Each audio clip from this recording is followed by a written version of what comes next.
আল্লাহ এখানে বলেন ইন্না নিশ্চয় আনজালনাহু আমি আমার নবীর উপরে কিতাব কোরআন নাজিল করেছি লাইলাতিম মুবারাকাতিন বরকতপূর্ণ সম্মানিত রজনীতে ইন্না কুন্না মুনজিরিন যাতে করে মানুষ দুনিয়ার মন গড়া আইন হুকুম কাজ বাদ দিয়া জান্নাতি মানুষ হতে পারে, এই জন্য আমি আল্লাহ কোরআন নাজিল করেছি।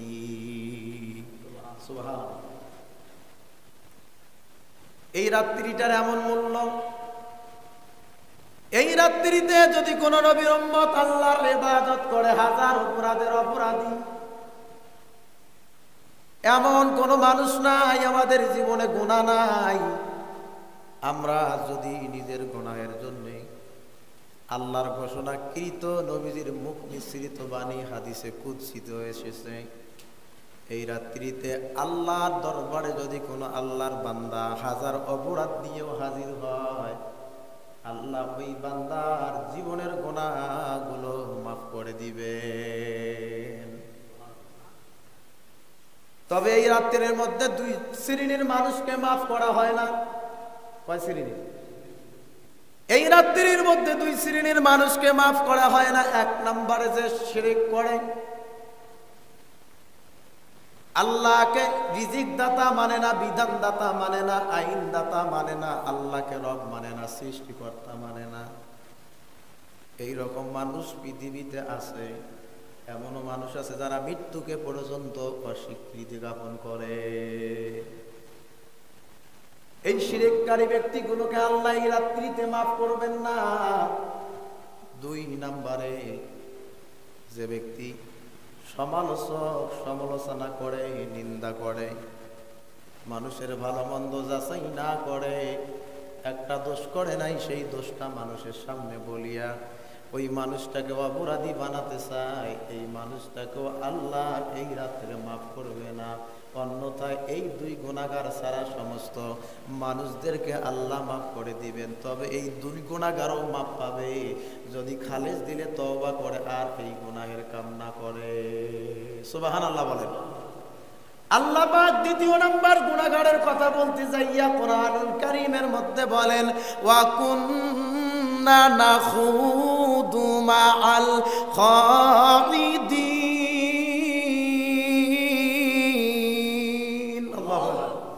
আল্লাহ বলেন দ্বিতীয় নাম্বার যে মানুষটাকে লাইলাতুন নিসফি মিন শাবান আজকের রাত্রিতে মাফ করা হবে না, যে মানুষটা ছিল সমালোচক, পরনিন্দাকারী।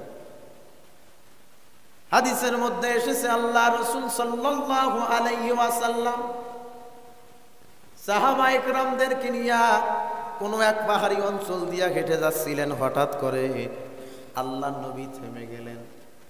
সাহাবায়ে কেরাম প্রশ্ন করলেন, পয়গম্বর আপনি থামলেন কারণটা কি, আপনার কাছে জানতে চাই। নবীজি বললেন, সাহাবীরা আমি নবী, তোমরা নবী না। আমি যা দেখি তোমরা তা দেখতে পাও না, আমি যা শুনি তোমরা তা শুনতে পাও না। ও সাহাবীরা শোনো, এই যে একটা দূরে কবর দেখা যায়, ওই কবরওয়ালা ব্যক্তিটার কবরের মধ্যে জাহান্নামের আগুন দাউ দাউ করে জ্বলতেছে। এই কারণে আমি নবীজি এখানে দাঁড়ায়া গেছি। আল্লাহু আকবার বলেন। আল্লাহ নবী কিছুক্ষণ পরে ওই কবরের পাশে গিয়া দাঁড়াইলেন। নবীজি সাহাবায়ে কেরামদেরকে বললেন, ও সাহাবীরা তোমরা একটা খেজুরের ডাল নিয়ে আসো। সাহাবায়ে কেরাম একটা খেজুরের ডাল নিয়ে আসলেন। আল্লাহ নবী ওই কবরওয়ালা ব্যক্তিটার সিনা বরাবর গেড়ে দিলেন। সাহাবায়ে কেরাম জিজ্ঞাসা করলেন, নবীজি আপনি এই কবরওয়ালা ব্যক্তির কবরে যে জাহান্নামের আগুন জ্বলতেছে, কি কারণে আপনি এর কবরের সিনা বরাবর খেজুরের ডাল গেড়ে দিলেন? নবীজি বললেন, সাহাবীরা জাহান্নামে যাওয়ার এই ব্যক্তির কারণের মধ্যে একটা কারণ হলো এই ব্যক্তিটা পরনিন্দা করত, গীবত গাইত। গীবত গাওয়ার কারণে কবরে জাহান্নামের আগুন জ্বলতেছে। নাউজুবিল্লাহ বলেন। এবার আল্লাহ রাসূল যখন এই খেজুরের ডালটা মৃত্যু ব্যক্তির কবরের মধ্যে হতে গেড়ে দিলেন, কবরের মধ্যে নবীজি গেড়ে দিলেন। সাহাবায়ে কেরাম জিজ্ঞাসা করলেন, নবী জাহান্নামের আগুন জ্বলছে বুঝলাম, কিন্তু আপনি তার কবরের মধ্যে কেন খেজুরের ডাল গেড়ে দিলেন? মুসলিম শরীফের হাদিসে এসেছে, নবীজি বলেন এই খেজুরের ডালটা এই জন্য গাড়লাম যতক্ষণ পর্যন্ত কবরের মধ্যে জিন্দা থাকবে এই খেজুরের ডালটা আল্লাহ আল্লাহ নামের জিকির করবে, আর জিকির কবরওয়ালা ব্যক্তিটা শুনবে। শোনার কারণে আমি নবী আশা করি আল্লাহ কিছু হলেও তার কবরের আযাব মাফ করে দিবে। ওই যে নিয়ম রীতি চালু হয়ে গেল, মৃত্যু ব্যক্তির কবরের মধ্যে গাছ গেড়ে দেওয়া, বড়াই গাছের ডাল বা অন্য কোন জীবন্ত গাছ গেড়ে দেওয়া হয়, কারণ ওটা জিকির করে একজনের, বলেন তিনি কে? সাব্বাহা লিল্লাহি মা ফিস সামাওয়াতি ওয়া মা ফিল আরদ। আল্লাহ বলেন আসমান জমিনে যা সৃষ্টি করেছি সব কিছু একজনের জিকির করে। আল্লাহ দেওয়া জবান দিয়ে বলেন না তিনি কে? জোরে বলেন আল্লাহ। সবাই একবার বলুন না আল্লাহ। এই জন্য পরনিন্দার থেকে আমাদেরকে যেন আল্লাহ সুবহানাহু ওয়া তাআলা হেফাজত করেন, আওয়াজ করে বলেন আমিন। এই জন্য হাদিসের মধ্যে আসছে আল্লাহর নবী বলেন আজ্জা ওয়া জাল্লা ইয়ানজিলু লাইলাতান নিসফি মিন শাবান। আল্লাহ সুবহানাহু ওয়া তাআলা শাবান মাসের মধ্যে সপ্তম আসমান, ষষ্ঠ আসমান, পঞ্চম আসমান, চতুর্থ আসমান, তৃতীয় আসমান, দ্বিতীয় আসমান, এই 6টা আসমান পাড়ি দিয়া আল্লাহ প্রথম আসমানে অবতরণ করে অতি নিকটে বান্দা বান্দীদের কাছে এসে যায়। এই লাইলাতুন নিসফি আজকের রাত্রিতে এমন একটা রাত্রি, কোন বান্দা কি ইবাদত করবে, কে গুনাহ মাফ চাবে, কে রোগ মুক্তি চাবে, কে অভাব অনাটন দূর করতে চাবে, কে আল্লাহর কাছে কি চাবে, আল্লাহ দেওয়ার জন্য আজকের রাত্রিতে বান্দার অতি নিকটে এসে গেছে। সুবহানাল্লাহ বলেন। এই জন্য আল্লাহ নবী হাদিসের মধ্যে বলেন ফায়াগফিরু লি আকসারা মিন আদাদি গনামিকাল। আল্লাহ রাসূল উদাহরণ দিতে যাইয়া সাহাবা একরামদেরকে বললেন, ও সাহাবীরা শোনো, বর্তমান আরবে একটা গোত্র আছে, গোত্রটার নাম হলো বনু কাল গোত্র। এই গোত্রের মানুষগুলো বকরি লালন পালন করত।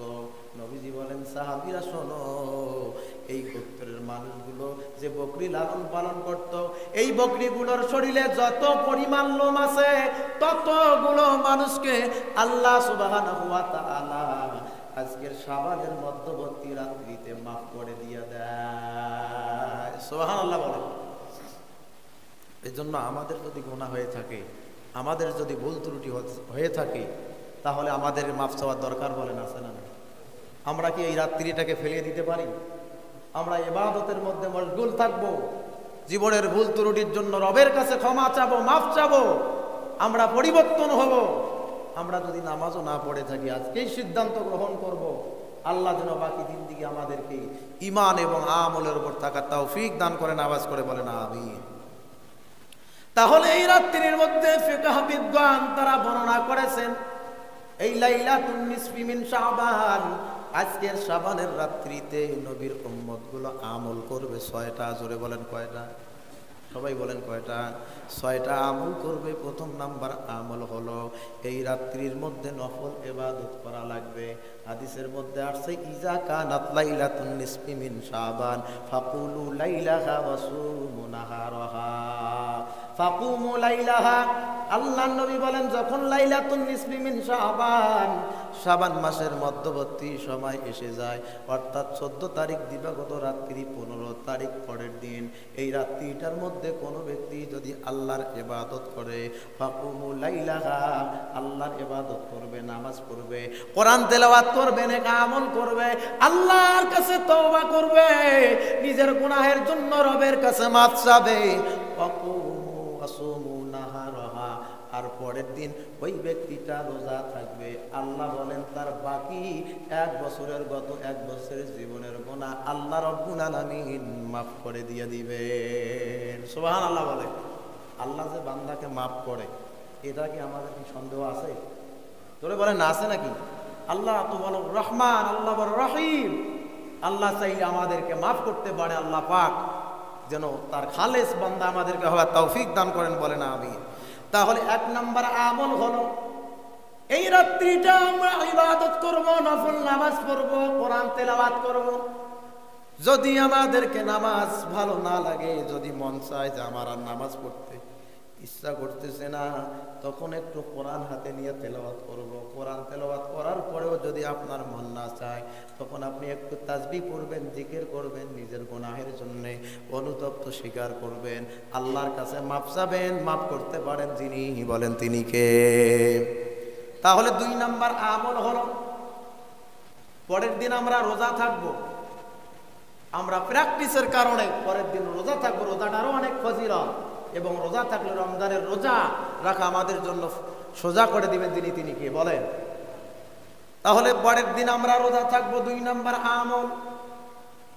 3 নাম্বার আমল, এই রাতে আমরা আল্লাহর কাছে রিজিক চাবো, আল্লাহর কাছে দোয়া করব, গুনাহ মাফ চাবো, আল্লাহর কাছে অভাব মুক্তির জন্য দোয়া করব, মানুষের কাছে হাত পাতবো না।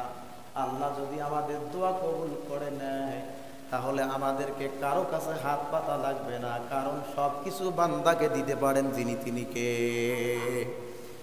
তাহলে 3 নাম্বার আমল হলো, এই রাত্রির মধ্যে আমরা নফল ইবাদত করব, আল্লাহর কাছে আমরা যা চাওয়া দরকার তা চেয়ে নিব। 4 নাম্বার আমল হলো, এই রাত্রির মধ্যে আমরা সমস্ত মুমিন নর নারীর জন্য, শহীদদের জন্য আল্লাহর কাছে দোয়া করব। সুবহানাল্লাহ বলেন। তাহলে আসেন, একজন মানুষ মুমিন হলে পরে তার কেমন লাভ?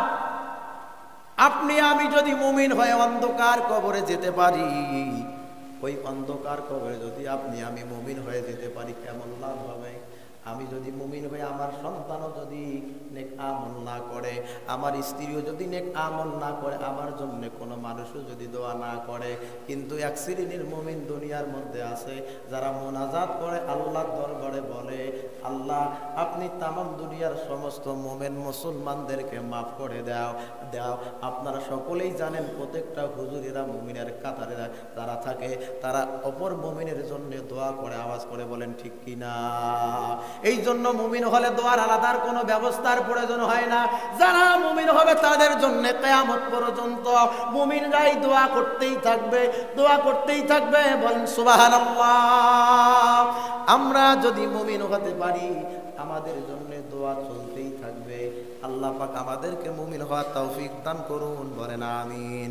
তাহলে আজকে 4 নাম্বার যে আমল হলো, আমরা মুসলমান ঈমান আনয়ন করেছি, ঈমান আমলের উপরে চলবো, সমস্ত মুমিনদের জন্য দোয়া করব, শহীদদের জন্য দোয়া করব। আল্লাহ পাক তৌফিক দান করেন, বলেন আমিন। সম্মানিত হাজিরিন, সাহাবায়ে কেরাম রিদওয়ানুল্লাহি তাআলা আলাইহিম আজমাইন, প্রত্যেকটা সাহাবায়ে কেরাম, প্রত্যেকটা নবীরা, সমস্ত মানুষেরা, তারা তাদের নবীদের উম্মত সাহাবায়ে কেরাম যারা জমিনের মধ্যে কোরআনের হুকুমত, কোরআনের আইন, কোরআনের রাজ কায়েম করার জন্য প্রচেষ্টা করেছিল, জিহাদের ময়দানে গিয়েছিল, সমস্ত সাহাবায়ে কেরাম দিনের জন্য শাহাদাত বরণ করেছেন, বলেন ঠিক কিনা? সাহাবায়ে কেরাম শাহাদাত বরণ করেছেন। এজন্য হাজিরের আল্লাহর দিনের জন্য, কোরআনের জন্য, কোরআনের হুকুমত বাস্তবায়ন করার জন্য শহীদদের জন্য দোয়া করব, এবং প্রত্যেকটা মুসলমান শাহাদাতের তামান্না অন্তরে জ্ঞাপন করব। আল্লাহ যেন তৌফিক দান করেন, বলেন আমিন। এই জন্য হাজিরিন 5 নম্বর আমল হলো, আল্লাহ নবী রাহমাতুল লিল আলামিন তিনি 5 নম্বর যে আমলটি করতেন, তিনি জিয়ারত করতেন, কবর জিয়ারত করতেন। কবর জিয়ারত করা লাইলাতুন নিসফি মিন শাবান, আজকাল রাত্রিতে কোনো ব্যক্তি যদি আমরা নিজের বাবার কবরের পাশে দাঁড়ায়া জিয়ারত করি, নিজের মায়ের কবরের পাশে দাঁড়ায়া জিয়ারত করি, আত্মীয় স্বজনের পাশে দাঁড়ায়া জিয়ারত করি, আল্লাহর দরবারে যদি দোয়া করি, আমাদের দোয়া কবুল করে নিবেন যিনি, বলেন তিনি কে? ربنا اغفر لي ولوالدي وللمؤمنين يوم يقوم الحساب।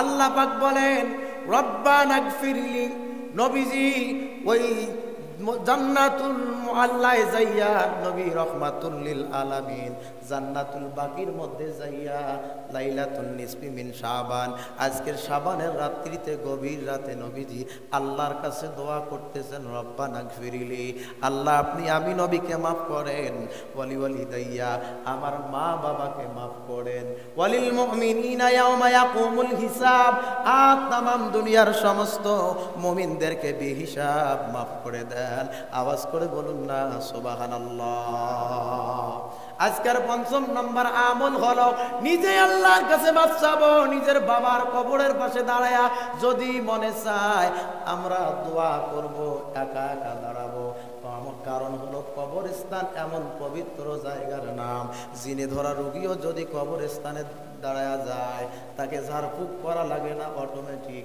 ওই ব্যক্তির জিন পালায়া যায় সুবহানাল্লাহ বলেন এই জন্য কবরস্থানে হেফাজত করা হলো ইমানি দায়িত্ব একটা প্রাচীর থাকবে কবরস্থানে কারণ আমাদের এই দিক থেকে নিয়ে শুরু করে যেই দিকে আপনি তাকায়া দেখবেন অনেক কবরস্থান আছে আমরা মৃত্যুকে খুব বিশ্বাস করি নিজের বাবা মা আত্মীয় স্বজন মরার পরেও বড় বড় গরু জবেও করে খাওয়াই কিন্তু দুর্ভাগ্যজনক হলেও সত্য যেখানে এলাকার শত শত মানুষকে দাফন করা হয় ওই কবরস্থানটা হেফাজত করা হয় না বলেন ঠিক কিনা এই জন্য হাজিরিন কবরস্থান ভেতরে মানুষ প্রসাব করতে পারে জানে না একজন মানুষ রংপুর থেকে বসুনিয়া পাড়ে আসছে যদি ওই কবরস্থানের হেফাজত না থাকে ওই মানুষটা তখন বোঝে না যে এটা কবরস্থান নাকি তখন সে প্রসাব করতে পারে পশু পাখি প্রসাব করতে পারে এই জন্য কবরস্থান পবিত্র জায়গার নাম জিনে ধরা রোগীও যদি কবরস্থানে ঢুকিয়া যায় তাকে কোনো ঝাড়ফুঁক করা লাগে না অটোমেটিক জিনে ধরা রোগী সুস্থ হয়ে যায় সুবহানাল্লাহ বলেন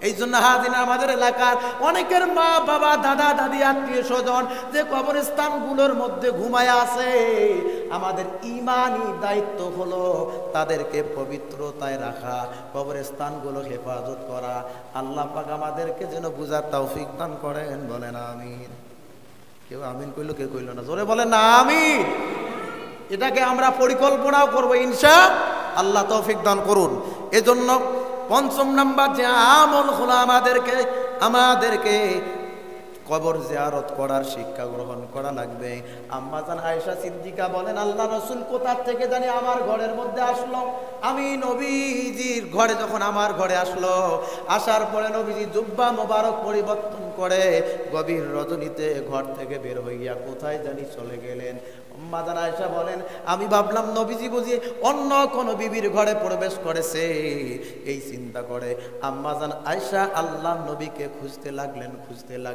খুঁজতে খুঁজতে আম্মা জান আয়েশা বলেন নবীজিকে কোনো বিবির ঘরের মধ্যে পাইলাম না আমি দেখতে পাইলাম নবীজি জান্নাতুল বাকি কবরস্থানের মধ্যে যাইয়া আল্লাহর দরবারে দুখানা হাত তুলে মুনাজাত করতেছে সুবহানাল্লাহ বলেন আম্মা জান আয়েশা দূর থেকে তাকায় আছে আল্লাহ নবী মাথাটা ঘুরে দেখে আয়েশা পিরালের পাশে দাঁড়ায় আছে নবীজি কাছে এসে বললেন আয়েশা তুমি আমাকে খুঁজতেছিলা কেন খুঁজো আয়েশা বলে নবী আমি মনে করছি আপনি বুঝি অন্য কোন বিবির ঘরের মধ্যে গেছেন এই জন্য আমি আয়েশা আপনাকে খুঁজতেছি আল্লাহ নবী বলেন আয়েশা আমি রাসূল এইরকম নবী না আজকে তোমার হক নষ্ট করে অন্য ঘরে যাব আয়েশা তুমি জানো না আজকে লাইলাতুন নিসফি মিন শাবান শাবানের রাত্রি এত বড় গুরুত্বপূর্ণ রাত্রি এই রাত্রিতে আমি নবীজি কবরস্থানের পাশে তামাম দুনিয়ার মুমিনদের জন্য নিজের জন্য কবরওয়ালা মানুষদের জন্য